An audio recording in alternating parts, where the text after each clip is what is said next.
There's just some clarifications I want to make because in the very charming way that I speak, a lot of my info is just off the cuff, but I think that it can get a little confusing. So I've actually taken some notes. Let me just quickly explain the basics of frequency as it relates to the human body. Humans, as well as everything else on the planet, have an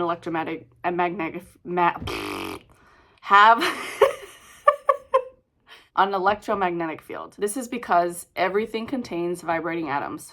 The faster these atoms vibrate, the higher the frequency of the electromagnetic field. There are different names for it, including biofield, aura, and energy body.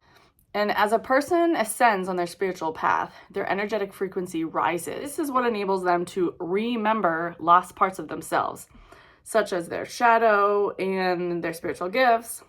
I'll address the painful and very necessary process of shadow work in a future video.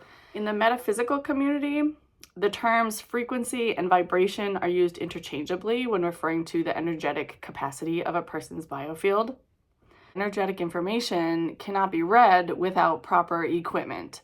Kind of like you can't interact with data sent over a radio wave without a working transceiver. A person is unable to interact with or perceive anything in their environment that exceeds their energetic capacity. This is why we're not just seeing angels everywhere and like just shaking hands with our spirit guides, because likewise, it is very difficult, even painful sometimes, for a higher frequency person to interact with a significantly lower frequency person, entity, object, or location. That very real need to release lower vibrational things as we grow spiritually, I'll expand on in a future video. That's part of shadow work. What's amazing about humans is that we're able to think ourselves into a higher frequency through holy emotions, specifically joy, love, and gratitude. And this is because thoughts are energy as well. And so are colors. In case you didn't know that, positive emotions are literal fuel for the human energy field. There's a lot of lingo about positivity and just think positive. And while this can be really hard to do depending on like the state of your mental health, it is so very true that our thoughts and corresponding emotions, and by default, our imagination, are extremely powerful.